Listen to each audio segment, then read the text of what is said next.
trabalhar fazendo o bem. É realmente o caminho real da felicidade. Eu tenho conhecimento de que Chico Xavier é a maior antena mediúnica do planeta de todos os tempos.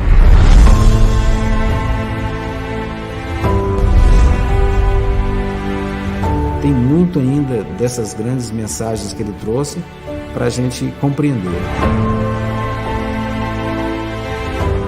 Esse contato dele com os espíritos não era só na reunião, era lá tomando café. A gente até já sabia, quando ele olhava assim para cima, pronto. Ele literalmente vivia em dois mundos. É o resultado de um trabalho, de realmente incorporar aquilo como um propósito para servir ao semelhante. Eu fico me perguntando o que ele não fez de forma plena. Nas universidades da Austrália, da Nova Zelândia, ele já tem centro acadêmico com seu nome. Eu acredito que o Chico Xavier possa ser a reencarnação de Allan Kardec.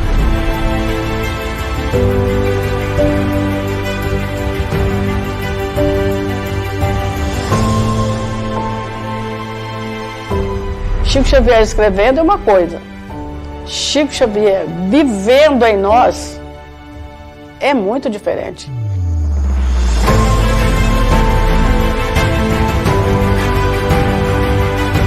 O amor exalava espontaneamente dessa personalidade admirável Chico Xavier.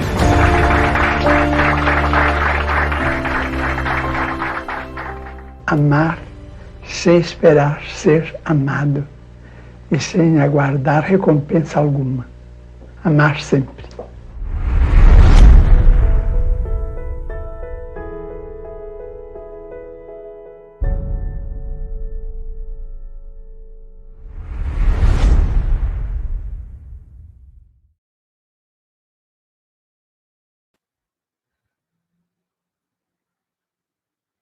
Good morning, everyone. So nice to be here once again with all of you, watching the series of lives organized by the United States Spiritist Federation every Saturday at 11 a.m. Eastern Time. I'm Tanya Schwartz, and today I'll be very happy to bring our friend and special guest, SUZANA SIMÔES from Florida, who is going to be talking to us about mastering relative happiness. Hi, SUZANA. Before we get to hear the teachings and everything that SUZANA is bringing to us, we're going to do our usual prayer to connect with the high spirits for this morning, for the inspiration this morning. So for a moment, for those of you who'd like to close your eyes so we can concentrate, we connect with our spiritual friends, thanking them for this opportunity, for being with us, inspiring us, and asking for them to be all the way helping us open our minds and our hearts to understand the lessons and bring to our daily lives. Thank you, spiritual friends. Thank you, SUZANA, for being with us, and so be it. So before we ask SUZANA to start bringing these lessons, I'm going to introduce you more formally. For those of you who don't know SUZANA, SUZANA SIMＯES is an active worker of the Spiritist movement. Dr. Simões spends her time between her professional work as a doctor of physical therapy, her family, and the dissemination of Spiritism. SUZANA has worked as a member of the Spiritist Federation of Florida and the Spiritist Federation of the United States. She's one of the founders of the Conscious Living Spiritist Group in Miami, where she works primarily overseeing the work in English. She's an active speaker in the US and abroad. Hi, SUZANA. Nice having you here with us. You're mute. My apologies. Hi, everybody. Hi, Tanya. Thank you for having me. And I would like to let everybody know that we'll be taking some questions at the end of your talk. So feel free to send your questions, and we'll be talking shortly right after Suzana brings the talk about mastering relative happiness. The word is yours, Suzana. Thank you for being with us. Thank you. Good morning, everyone. Again, it's very nice to be here. I see some friendly names already, Bob, Abigail, and others.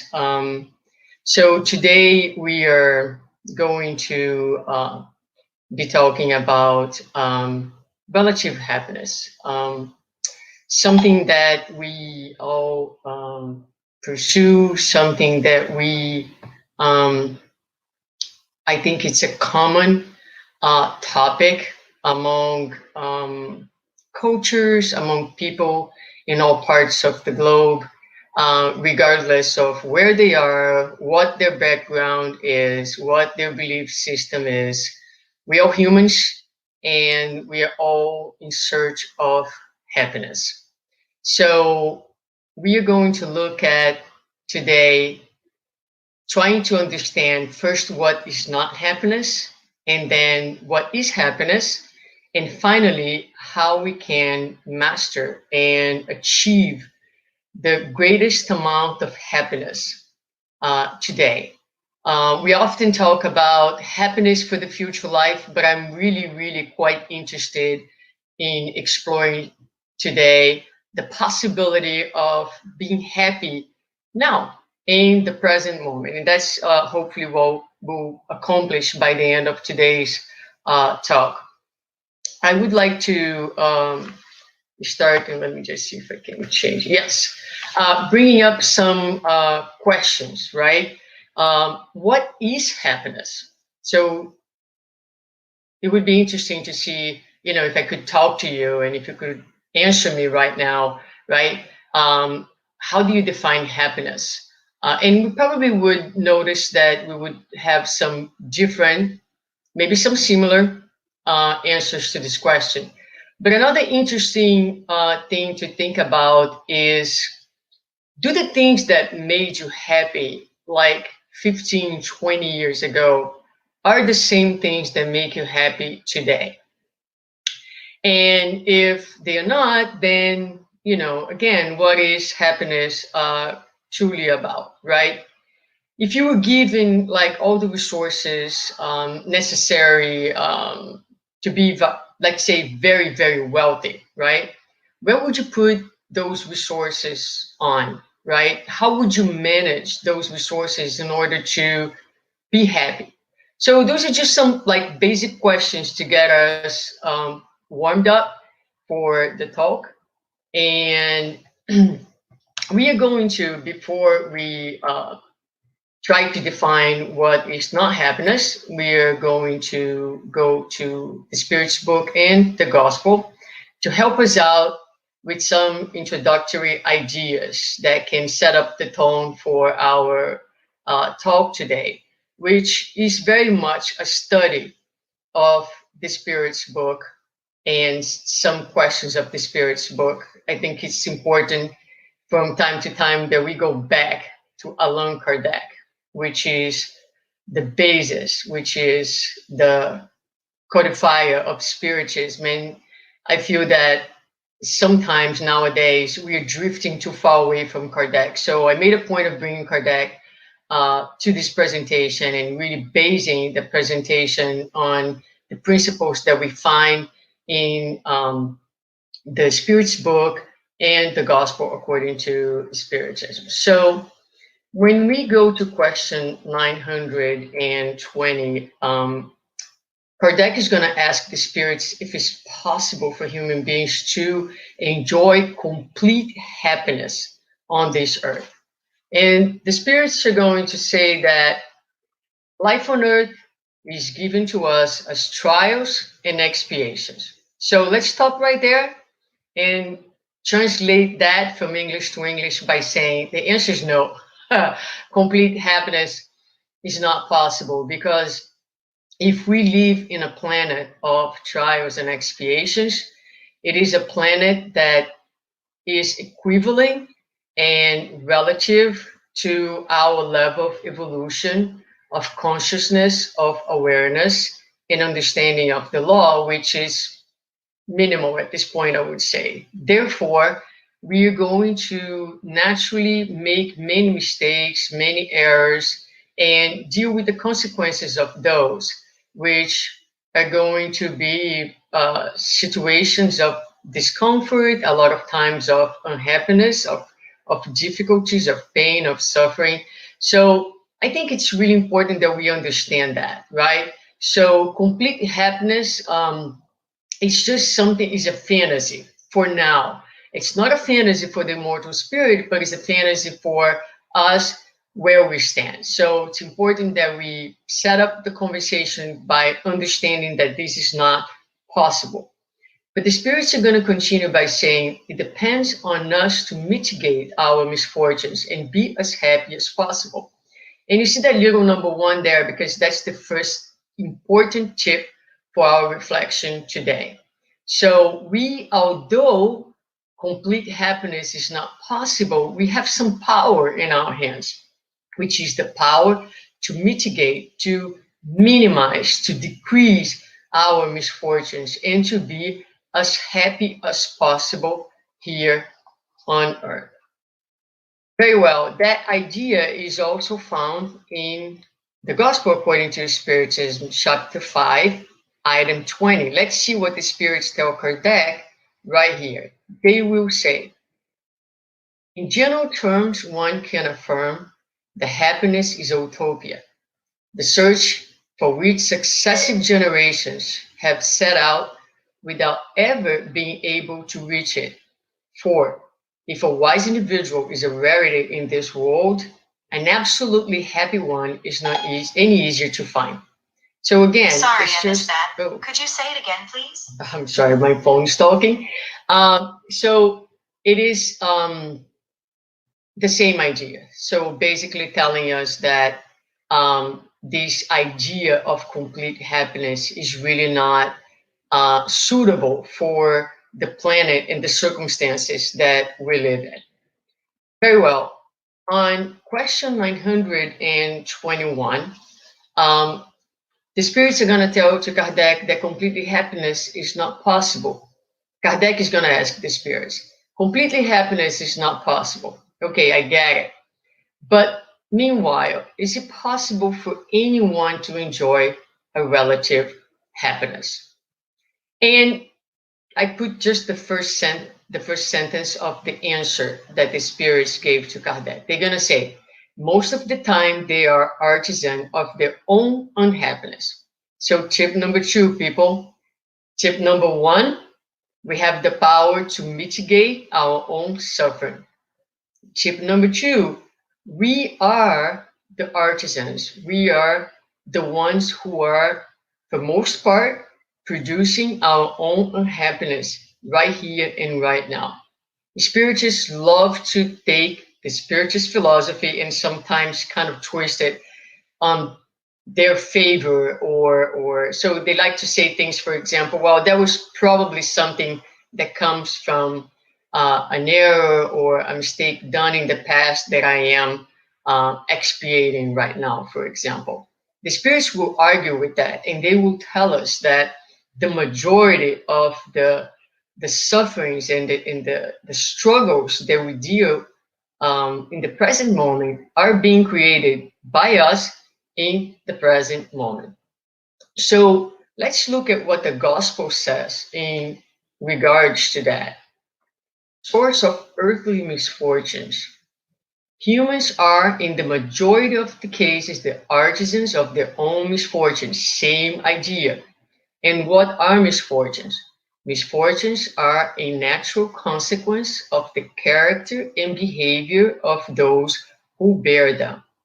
So again, we are creating our own unhappiness here, And these unhappiness, these misfortunes are a consequence of the character and behavior. So another thing for us to think about. So if we have the power to mitigate our sufferings and the misfortunes are coming from our character and behavior, then there is another nice tip here, right? So that's what we need to tackle. We need to look at the ways we are behaving and our character. And in the gospel, they will further explore this idea by giving us examples of ways in which we compromise our happiness in the present moment. So they will continue by saying, humans are victims of pride, imprudence, and ambition. And then practical examples. Marriages, they are the result of self-interest and vanity. Disagreements and quarrels that could be avoided with less susceptibility. Infirmities and illness, they are the consequence of intemperance and excesses. And had parents who did not combat their kids' bad inclinations. So this is not so difficult to see how our own pride gets in the way of our happiness by creating distance, by creating separation, by creating conflicts. Our ambition that's usually driven by our sense of lack, our sense of smallness. So it's not a healthy ambition. It's an ambition that makes us walk over other people without taking other people's feelings into consideration. Marriages, so many marriages nowadays where everything happens so fast and people get married. And I tend to joke when I talk about this in my lectures. They meet one day, 3 months later, they are living together. 6 months, they are getting married, putting on Facebook that they have found the love of their life, and etc. And what do you really know about anyone in such a short period of time? So things have gone a little backwards, and a lot of times we are marrying for the wrong reasons, or without taking the time to truly get to know the person that we are getting married. So that will trigger a number of problems in our lives that perhaps didn't need to be there in the first place. It was not meant to be that way, but we are making choices all the time. And a lot of times, again, these choices are not being guided by the right reasons. Disagreements. We talk about often all the wars and all the tension and hostility that we see in the media, that we see among countries, and yet in our daily lives, in our family lives, in our work life, in the spirits movement, so much resentment still, right? So many disagreements. We are so incredibly frail as human beings still. We get hurt so easily.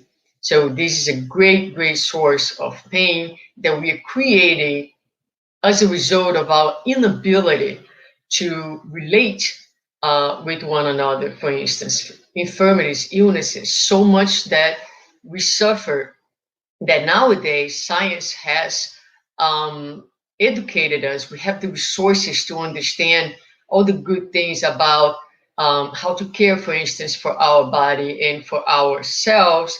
And yet we live in a society of tremendous amount of excesses and disrespect to the physical body, and creating a source of pain and suffering that, no, it didn't necessarily needed to be there. We are creating for ourselves. Of course, all those things have emotional reasons underneath that need to be understood so that we can actually start to take better care of ourselves. And then nowadays I have 2 preteens in the house, and I can certainly see how easy it would be to, just say, forget it. I'm not going to be in this daily battle with you because you don't want to do this or you don't want to do that. And then we wash our hands and walk away. And then later on, we have a source of problems that is the result of our absence or our unwillingness to cope with the challenges of parenthood. And then we end up with a source of suffering that, again, perhaps didn't need to be there if we had been able to stick to our duty and do the work, because it is work, of raising our children to the best that we can. So those are just some examples. I think it's important that we talk about that, so those things are not so theoretical, and we can see where and how we are creating unhappiness in our lives. Perhaps one of the problems is where are we placing or looking for happiness is not necessarily the right place. And so I want to bring to you this recent survey that was done with millennials about their goals. They were asked, what were the most important goals in their lives? And 80% of them said that their primary goal was to get rich. Another 50% said that their goal was to be famous. And then all of them said that from the time they were born or the time they arrived to this country, that they were told that if they work really hard, that they would achieve the things that would give them happiness. And I mean, we can all agree that that's very much part of our culture and our belief system, right? So in America, you work hard, you get anywhere you want, you have the things that you want, and that is often associated with being happy. But another thing that I want to bring to you is this really outstanding study done in Harvard. It's called the Harvard Longitudinal Study of Adult Development that seeks to understand human happiness. And this study started in 1938, as you see over there. It tracked the life of 724 young men, and it's been happening since then. There are some really, really nice TED Talks about this study. It has had generations of researchers actually giving continuity to the study because it's such a long study, probably one of the longest studies that there is. So basically, in this study, they tracked the life of these men, asking about their work, their lives at home, their health, and of course, along the way, really not having a sense of how their lives would eventually unfold. So they had two groups. One group was sophomore students at Harvard, and they all finished their the university by the time of World War II, and the majority of them went on to serve in the war. And then there was a second group that were boys from Boston poorest neighborhoods. Boys who were chosen to the study specifically because they were from some of the most troubled and disadvantaged families in Boston in the 1930s. So most of them live in really, really poor areas where a lot of times they didn't even have running water. So when they entered the study, all these young men, they were interviewed and they were given medical exams. The researchers went to their homes and they also interviewed their parents. Then they grew up and turned into adults and entered all walks of life. Some of them became factory workers, some of them became lawyers, some bricklayers, doctors. One of them became the president of the United States. Some of them developed alcoholism, some of them schizophrenia. Some of them climbed the social ladder from the bottom to the top, and some of them went in the opposite direction. But every 2 years, the researchers would send questionnaires, but even more than that, they would go to their homes, they would interview them, they would get their medical records from the doctors, they would draw blood, they would do CT scans of their brains, they talk to their children, and they also videotape them talking to their wives about their deepest concerns. So you can see was a very, very comprehensive research throughout many years. So what did they learn from the 10,000s of pages of information that they gathered from following the lives of these men? They learned two things: what happiness is not about and what happiness is about. Since this first part is what happiness is not about, so one thing became very clear, is that happiness was not about wealth, it was not about fame, and it was certainly not about working harder and harder. Interestingly, when we look at the Spirit's book on question 926, we learn that the wealthiest on earth is the one with fewer needs. Also, in the Gospel, again, in chapter 5, there is this very powerful sentence that says that neither wealth, power, nor even the flower of youth are the essential conditions for happiness.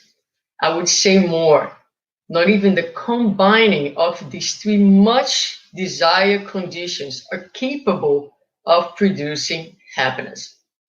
So I hope that at this point we have an understanding of, like, again, what happiness is not about.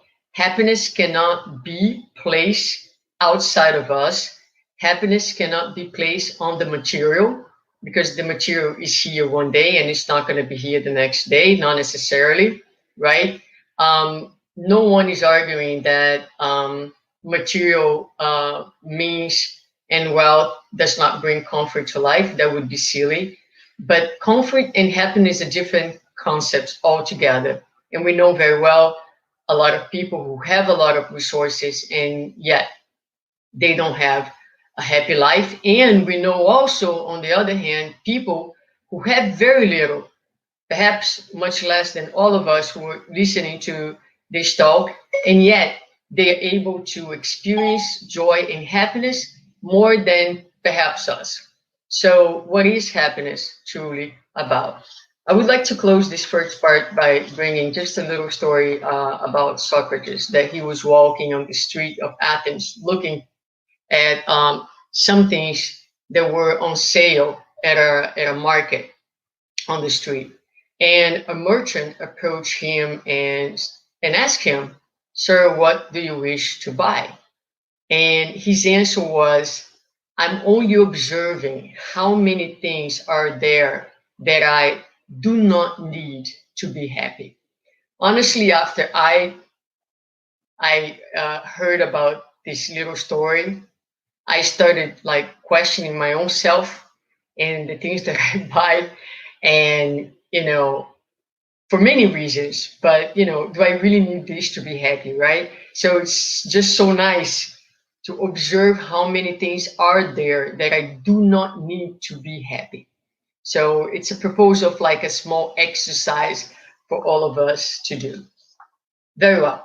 So moving on, so let's talk about the possible happiness that the Spirits told us it's available to us. So I'm going to bring up this book that's written by a psychologist I have cited in other lectures before because I really like it a lot, which is The Upside of the Dark Side. And in this book, the researchers, the psychologists, they do talk about happiness, and they actually propose happiness as something that is not a butterfly moment. And I really like that expression. So we're going to try to define happiness that is not a butterfly moment. And what is a butterfly moment? A butterfly moment is that. It's like suddenly the butterfly lands on your hand, and you try to keep that moment because you're appreciating the beauty of the butterfly. But the next thing you know, before you know, it's gone.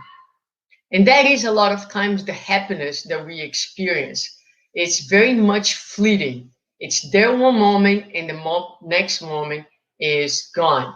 So we're going to try to understand happiness that is a little bit more lasting, a little bit more resilient, and they will define happiness. Perhaps not a goal that we should be pursuing in life, but as the outcome of something that's bigger, the effect of something like wholeness, integration, and connection. So keep that on the back of your mind, that definition, especially the second part, the effect of something like wholeness, integration, and connection. So as you achieve wholeness, integration, and connection, then happiness should be the natural outcome of this state. In the same book, they also bring this analogy. That's a really interesting analogy, because they're going to say that happiness is not empty of stress and or conflict. So that's another important concept for us to understand. So not only complete happiness is not possible and is utopia in the world that we live in, but also happiness is not this constant state where, you know, we don't experience stress, we don't experience conflicts. And so they bring this idea that happiness is seeing persons who develop the ability to deal with emotional equivalent of camping. If you know anything about me, you know that I have never camped in my life, right? Why? Why is the emotional equivalent of camping? Because when you go camping, right, if it's true camping, not these fancy campings of nowadays, there's no shower, there's no hot water, there is no toilet for you to flush. And so these are challenges, right? These are discomforts that the camping situation will bring. So what they say is that happiness is seen on persons, on individuals that develop this emotional, again, equivalent of camping. People who can handle some distress, who can face adversities, and emotionally not shy away from the feelings that naturally come up. Sometimes guilt, sometimes anger, sometimes feeling bad, sometimes feeling pain. So instead, they're able to withstand the discomfort of the camping situation and even draw some good things, some good lessons from that experience of discomfort. So if you were like me, you would ask, why would I want to camp when I can stay in a nice hotel? That's what I say all the time, right? As long as I have a nice hotel and a room to go back to at the end of the day, a comfortable bed and a nice hot shower, then yeah, I can spend my day on the wild. But that's me, could be my picture right over there. And they will say that they call this camping experience, the feelings, they call it distress tolerance. And they say that it makes you a better camper and it allows you to become stronger, wiser, mentally agile, and most important, happy in a resilient way. So again, we are trying here together to get a concept and an understanding of what can make us happy now. But we are looking for something more than the happiness of when we buy something, because like anything that we buy, it's nice the moment that we buy, but how long that moment lasts. And then what happens is it does not fulfill us in our essential needs. So therefore, for sure, 100% guarantee, in the next moment, you're going to be looking for the next thing to buy to make you happy, right? So we're in a point where we need something else, different, something lasting, something fulfilling. So we need to understand that, you know, being able to embrace discomfort, being able to embrace difficulties, make us more skilled and resourceful to be happy in a resilient way. This is also the concept that we find in the book of Joy by the Dalai Lama and Desmond Tutu. And this is a beautiful, beautiful concept that they bring in this book, which we see the commonality, the association of concepts between science, psychology, and religion in general. So they will say that joy is the inner experience of being able to be content.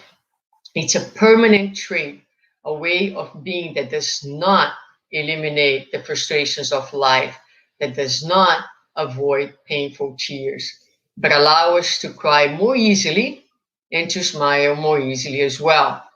We are talking about the inner joy that makes us more alive each day. It is the joy that makes us go through suffering in a way that enriches us instead of destroying us. I don't know about you. I love these statements so much. I find it hard to comment on it. I just want to keep reading it over and over and over. It is the joy that makes us go through suffering in a way that enriches us instead of destroying us. So it is the camper, right? The one who is able to, again, bear the discomfort, bear the challenges of life, and draw from it good experiences, good learning. It is this inner state that allows us to cry with freedom, to cry without shame, to cry in a healthy way, to be emotional, to be alive, to be present with whatever it is. This is the joy of living. And this is what we are trying to get to and to talk about today.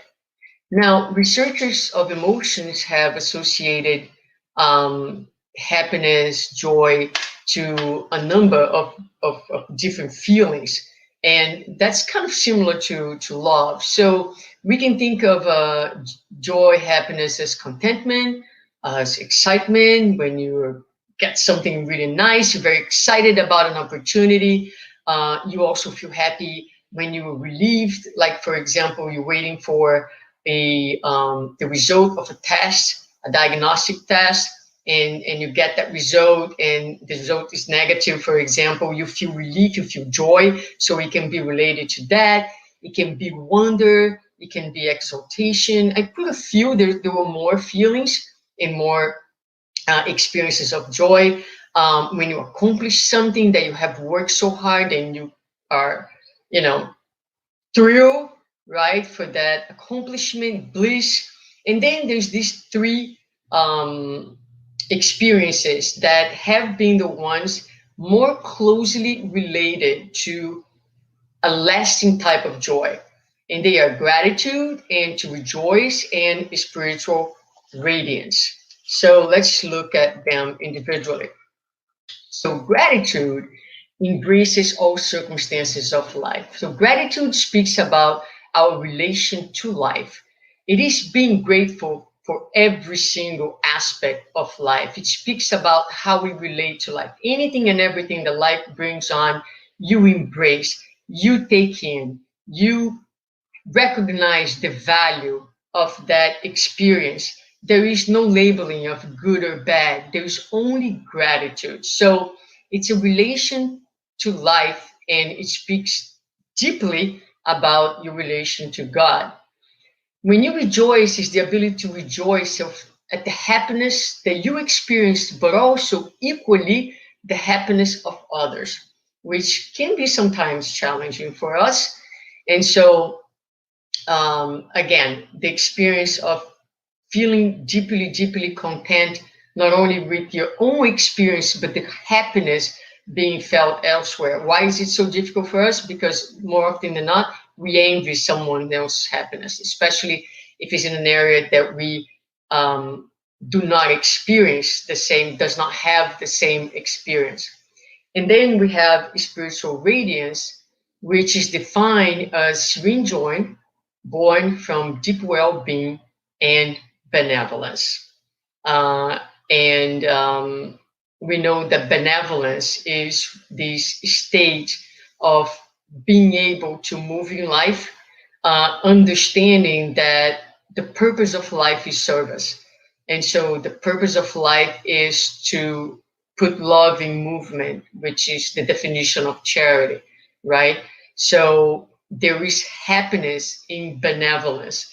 There is happiness in giving, because the more we give, the more we receive. The more we give, the more we understand that we have to give. The more we give, the more we understand all the immensity and the potential of love that lies within us, and helps us to shift from this position of scarcity and lack to a position of empowerment and being resourceful and consciousness of our own essence. So it also talks about it's something that we have to do towards ourselves as well as towards others. So when I look at the common denominator for these experiences, they're all relational. So perhaps happiness has something to do with relationships. Well, let's see what Harvard study found out about happiness, right? Because we did talk about what it was not, but we haven't told you yet about their findings in terms of what happiness is about. So remember, different men, entire life, some end up one end up the president of the United States, some went up, some went down, very different backgrounds, socioeconomical status, different life, their lives unfold very differently. So what was the defining component of happiness? Good relationships keep us happier and healthier. The men who turn out to be the happiest, regardless of their background and socioeconomic status, were the ones who were more skilled to relate and who valued relationships. Lessons learned from the study. Social connections bring happiness. It is not about the number of connections you have in life, but the quality of the connections. And then secure attachment to other, knowing you can, which means knowing you can count on people, not only affects physical health, but also brain health. Okay, so social connection. Now, let's make one thing very clear here. We are not talking about Facebook or any social media. We're also not talking about the 2,000, 3,000, I don't know how many thousand friends you have or people following you on your social media. We're talking about real connection. We are talking about people that you can count on, whether you're in close proximity to them, whether you see them often or not. We're talking about real connection, knowing people, counting on people,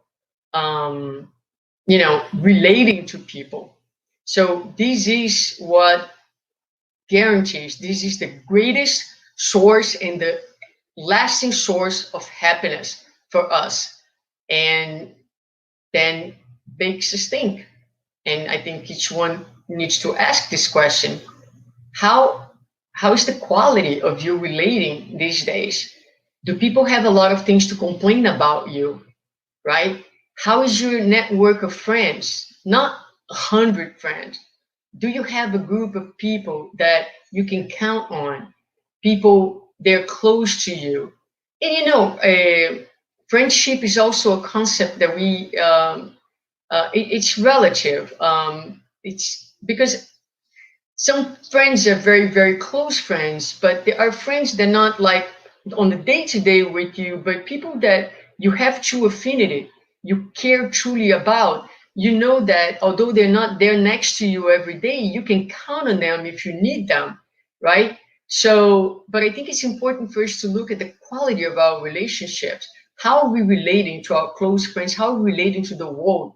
How much value we give to relationships? Are we someone who rather be alone, rather be away from people?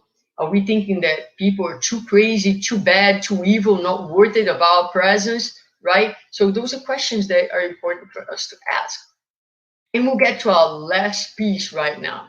So first piece was about understanding what was not happiness. Then we look a little bit into happiness from a spiritist, from a religious, from a psychological perspective. And now we get into our last part, which is maximizing happiness. How do we do that now that we have all this understanding? So going back to question 921, right? We already read that first little piece that you see there in gray. The question will continue by saying, if they, us, would practice the law of God, they would spare themselves many misfortunes and enjoy happiness as great as their existence on such dense plane will allow. Okay, so there you go. Practice the law of God. So that's the key. That's the key for our talk today. We need to practice God's law. All right, so if the key for happiness is the practice of God's law, the question is, what do we know about God's law? Shouldn't we be investing in knowing, in understanding, and practicing God's law? Okay, so question 614 helps us by saying the natural law is the law of God. It is the only true law necessary for the happiness of human beings. It shows what they should or should not do, and they only suffer misfortunes because they reject it or we walk away from it. So let's again emphasize this point. The only true law necessary for human happiness. Anything else that we are doing to achieve happiness that is outside of that, we're off. We're missing the target big time, right? So let's further understand this law. Question 617 now. All the laws of nature are divine because God is the author of all things. Scientists study the laws of matter, where more individuals study and follow those of the soul. Okay, so the law has two components, a material component and a moral component. And in the same question, Kardec is going to comment and explain a little bit of this concept by saying, among the divine laws, some regulate movement and relations of base matter. There are the physical laws, and studying them belong to the domain of science. Others specifically concern humans and their relationship with God, their fellow beings, encompassing rules of the life of the body and those of the soul. They are the moral laws. The laws are one. They are the laws that govern base matter, and that's studied by science. And then there is law that concern human beings in their relationships. Keyword, folks, relationships, right? So psychology is telling us, the research, science is telling us relationships. And here, the divine laws, they are there to guide us in terms of our relations to whom? To ourselves, to others, and to God itself. Okay, so in order to accomplish that, God sent us Jesus as our standard model guide for the practice of the law. He's the highest standard of moral perfection in his doctrine. His life is the purest expression of the law. He is the purest being that has ever walked on earth. So we have the laws, key for happiness, the practice of the law. We understand that those laws help us with our moral development, guiding our relationships related to our relating. Now, Jesus' life is the purest expression of the law, so we have a guide. So we need to ask ourselves, how did Jesus relate to us? Did you ever see Jesus putting anyone down Did you ever see Jesus diminishing anyone? Did you ever see Jesus gossiping about people? Did you ever see Jesus pointing out errors to humiliate anyone? So the way Jesus related to us was always, always to dignify us, always to uplift everyone. He treated all of us equally, with the same love, with the same compassion, with understanding of our humanity, with acceptance of where we are in our evolution. So we must seek to mirror in our behaviors, in our actions, in our thoughts, in our relating those principles that he exemplified, because he is the purest expression of the law. And why is that so difficult? Because we are so wounded, because we are so far from feeling our real nature, because we live in a paradigm of lacking. We feel constantly inadequate. We feel constantly small. And as long as we are in this place, it's hard. It's hard to treat others that way, because we're always trying to surpass our brothers and sisters, as opposed to hold their hands and say, let's go, let's do it together, let's grow together. Because you know what? In God's heart, there is a place for everyone to be equally loved, equally special. But in addition to that, God gives us the laws in our consciences. So we have a model, we have the laws within us, and we have individuals that come from time to time to remind us about these laws. These are God's missionaries. But there is more. In question 619, Kardec is going to ask, has God provided all humans the means of knowing the law? Because some people say, well, the law is in us, but not everybody knows it. Not everybody is aware of it. So here is what is important about this answer. The spirits are going to say, all may know it, but not all understand it. So it's true that we all know, but we don't have the same level of understanding of the law and its implications. Moral persons, who are moral persons? It's defined elsewhere in the Spirit's book. Able to distinguish good from evil and to do good for all. And those who desire to examine it are the ones who understand it best. On question 626, the spirits are going to say, since the divine laws are written in the book of nature, men and women are able to understand them as soon as they want to look into them. So notice that I underline the who shouldn't be underlined. My intent was to underline the two verbs. One needs to desire. One needs to want. What has happened thus far is that for the most part, we have evolved as a result of the force of the law of progress, as if there is God's hand pushing us forward out of our passivity, out of our inertia.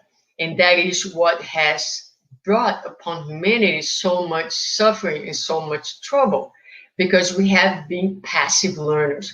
What we need to do to maximize happiness is to take upon ourselves the responsibility, the willingness to learn the law consciously.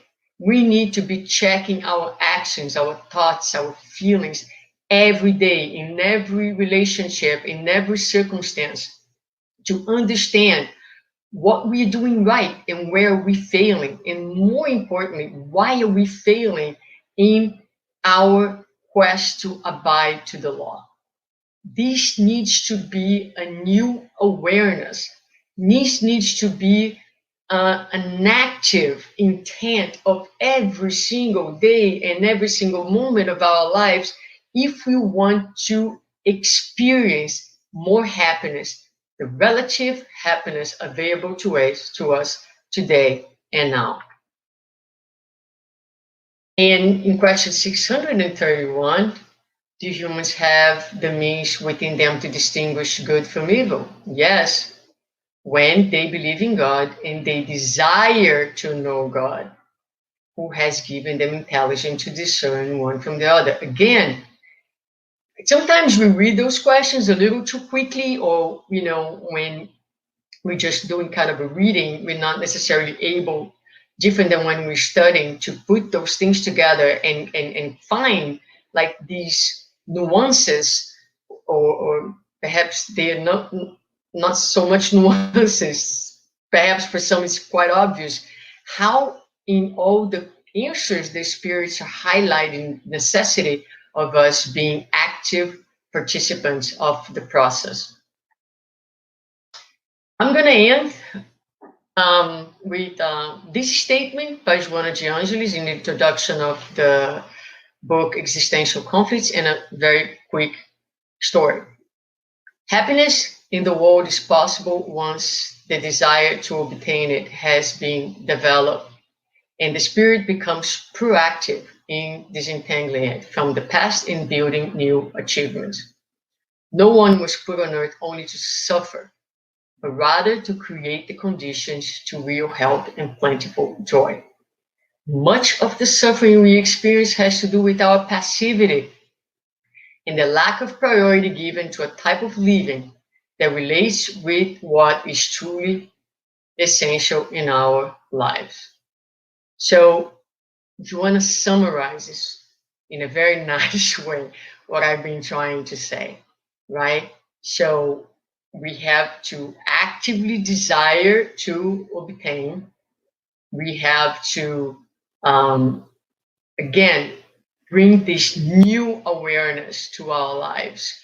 If we understand that relationships and the practice of God's laws in relationships is the key for our happiness, we need to be investing our resources, our time in looking at our relationships, in looking at particularly not how people relating to us, although the way people relate to us is a very good cue, especially if we're humble enough to understand that people act in certain ways towards us quite often in response to the way that we're acting towards them, right? So it can be a very resourceful way of getting to know yourself and working on our own limitations so that we can improve our relating. And like I said, we've been, very passively progressing, which brings a great source of suffering. So maximizing happiness is about taking charge of improving our relating and abiding to God's laws in our relationships. And finally, I would like to finish with the story of this man whose name escapes my mind at this moment, Jerônimo Mendonça. And he is well known in the Brazilian spirits movement. He was a healthy individual, but who, like any young man, he liked to play soccer. But at some point, he was taken by rheumatoid arthritis, who paralyzed his body. He also became blind, and but that never really paralyzed his spirit. And he is known for his work in the Spiritist movement. He opened a few centers in Brazil. He traveled all over the country doing lectures and helping others in the bed that you see him in. Quite remarkable life, quite remarkable spirit. And one day in an interview, he was asked by the interviewer, what happiness would be for him. And his answer was, I would be happy if I could turn to the side. So he could not turn. He was stuck in this position. And when I heard this story and I was putting this presentation together, it came to me that perhaps this is what we need to do a little bit more. I even got a little emotional. I'm not sure why. But I think we have been, as humanities, stuck in one position, which is looking straight ahead, as if our souls have been paralyzed in that one position, unable to see the person next to us, unable to turn our heads perhaps a little bit more often to the needs, to the humanity of the people that are next to us, to be more empathic. We are so focused on our own self, my goals, my ambition, my future, my life.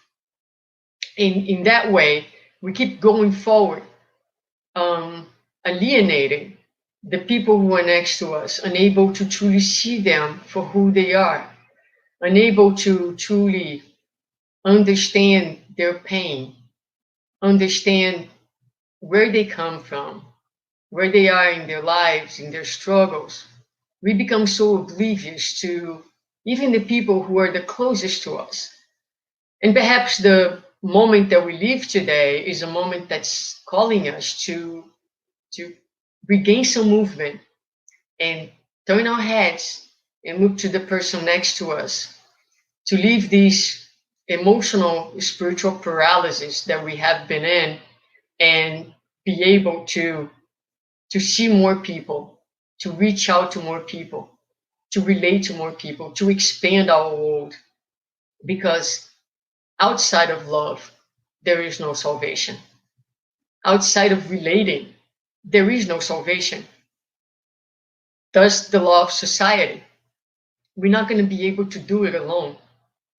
We cannot achieve enlightenment by meditating on the top of a mountain.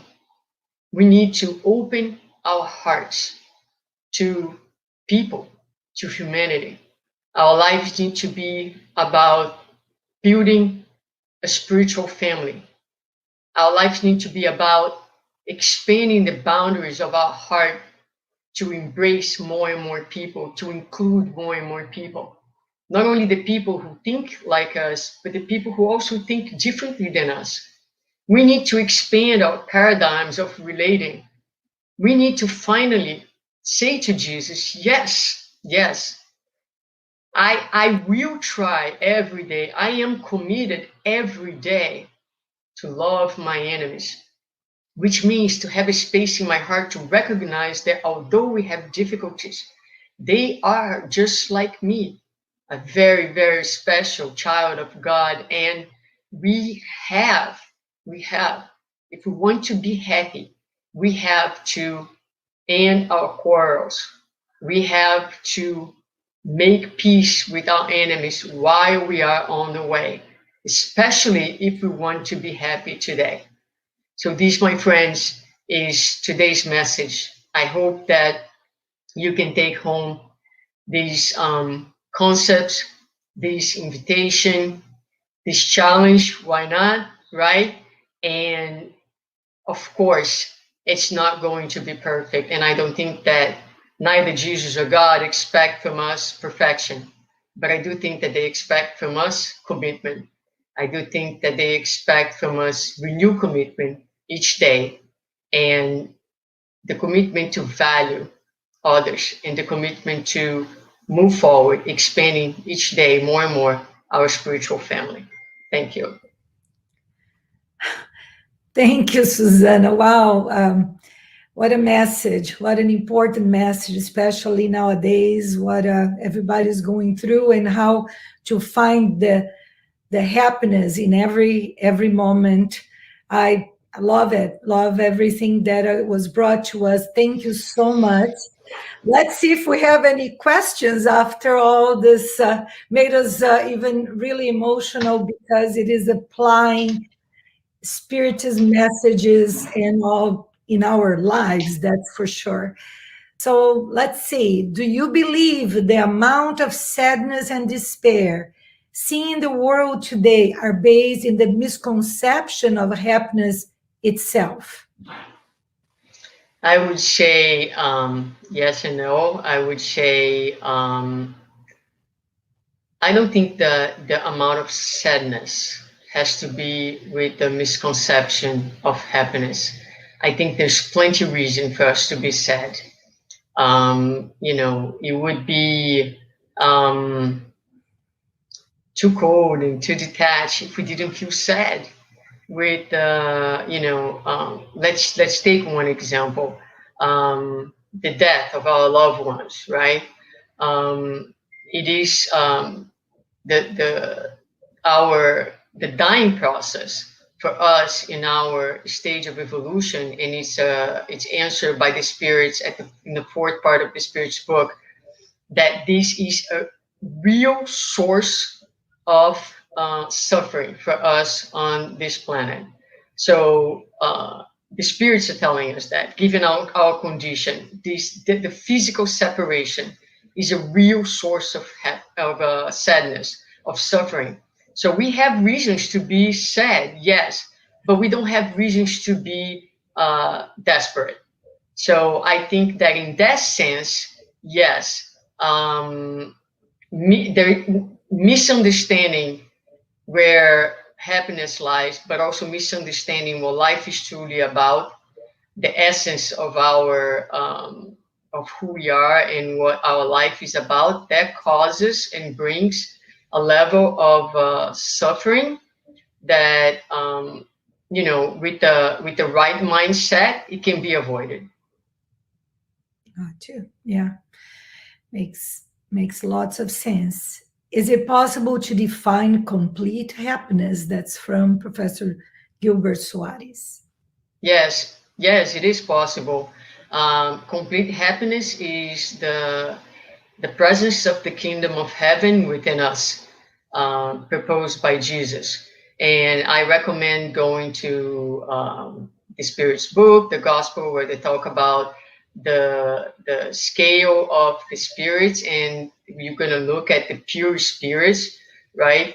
And so they don't have any of, they're completely free of all these human feelings, passions, right? So there's only goodness, there's only love.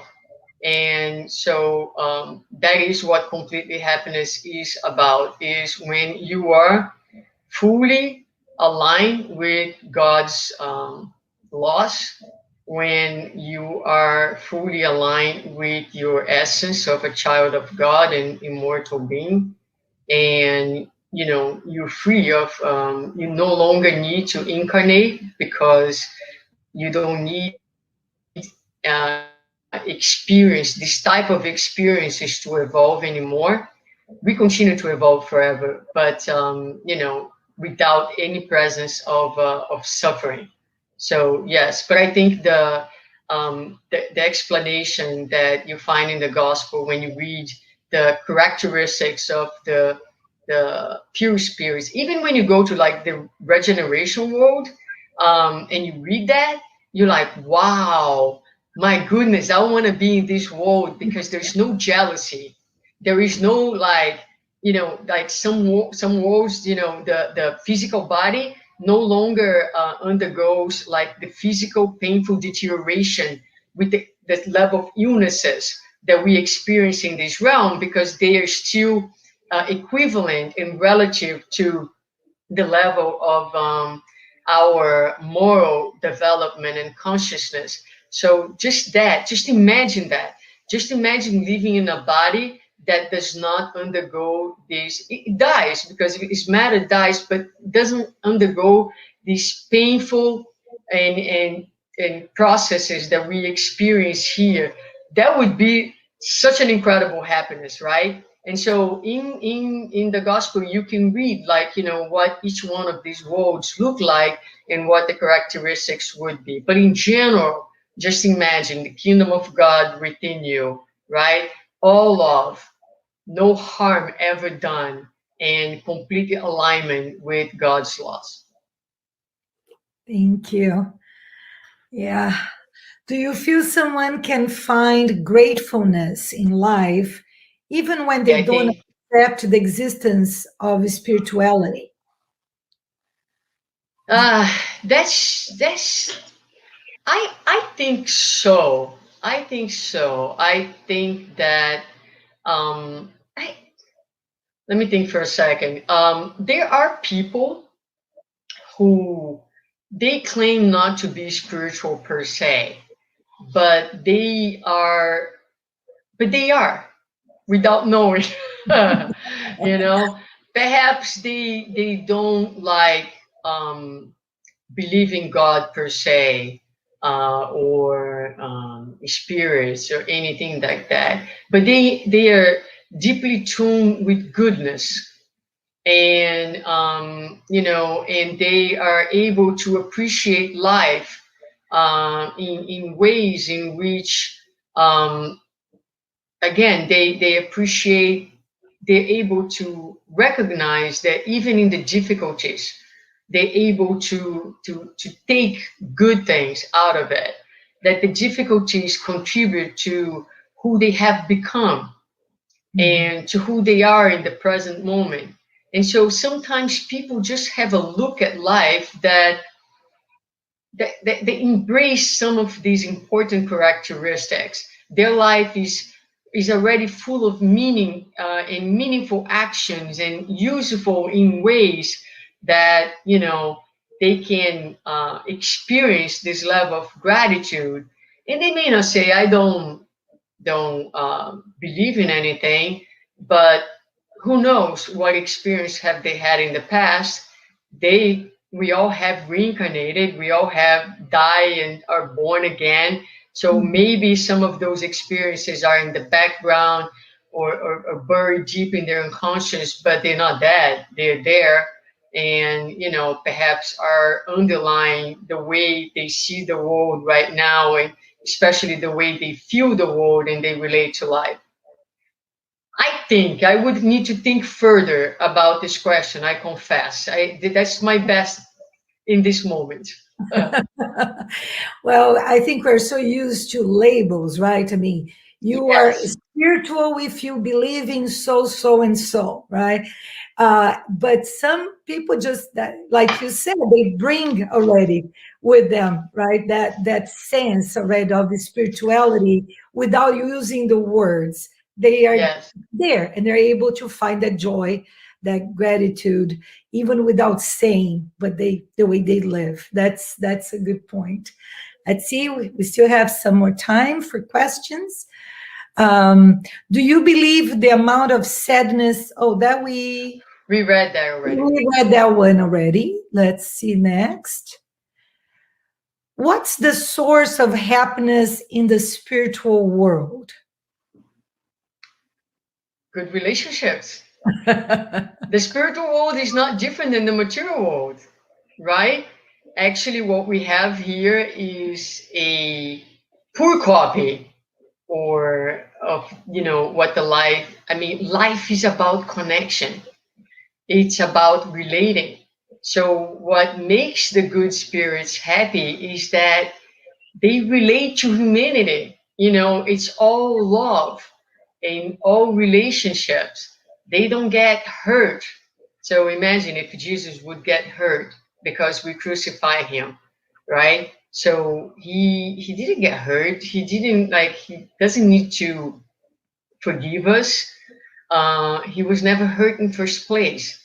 So it is funny how we tend to separate, you know, spiritual and the material, but it's always spiritual, right? It's one humanity. It's all the same spirits. We are either outside of our body or inside of our body, but the laws are the same. The divine laws apply to us equally, no matter in which dimension we are in. So in the spiritual realm, yes, the great source of happiness is to be able to relate and to love. Love is the great source of happiness, always. And that's pretty much it. That's good. Yeah, we just continue, right? Let's continue evolving and learning. And as you said, we are spirits, right? Does expectation have a lot to do with finding or not finding happiness? Sure. It depends on, again, it goes back to that piece of the lecture. Is like, where are you putting your expectations? What type of expectations do you have, right? So one great source of unhappiness is when we expect people certain things and they don't meet our expectations, which is usually our own problem. It's the problem of the one who bears the expectations, because we are often, our expectation does not match what the person can deliver. So we expect from people what we believe they can deliver, or a level of awareness that we believe they have based on what we see. But usually what we see is a very fragmented, small portion of who people are and their inner world. So a great source, again, of suffering and unhappiness is frustration with people. And that's not people's problems. It's your problem. It's your expectation about them that did not match. Same way people get frustrated with us. I expected so much more from you. I'm sorry. That's where I am. I'm trying. I too expect, and that's another great source of unhappiness, is when our expectation of ourselves are also unrealistic. Because a lot of times we expect so much from us. Because I know all of this, because I'm speak for myself, right? So because I'm doing this lecture and I did this study, should I live here and behave in a certain way? So I need to be realistic with myself. I'm still a very self-centered person. I can be very rigid at times. I understand that. I know that it's not going to be a miraculous transformation.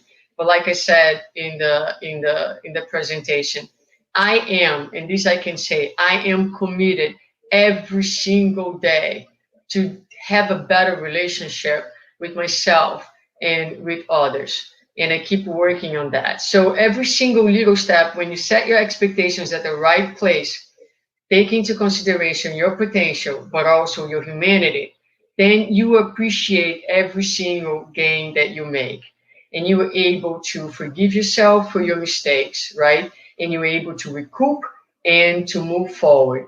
And so, yes, I think that the expectations can be a great source of unhappiness. And we need to, part of the challenge is to set the right expectations for ourselves. We shouldn't set expectations for others, only for ourselves. Yeah, that's the tough part.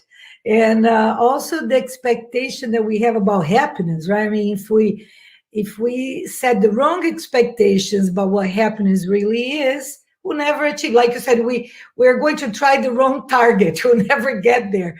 So yes, and another thing, Tanya, is when we put the expectation in happiness depending on others. So my expectation of happiness depend on my children, depend on my spouse, depend on my friends, right? You don't have control over anyone else but you. So one of the great things that Spiritism does is gives us the resources to be happy regardless of where other people are. Happiness, as we talk about, comes from within. It's the happiness of being alive. It's the happiness of growing. It's the happiness of loving.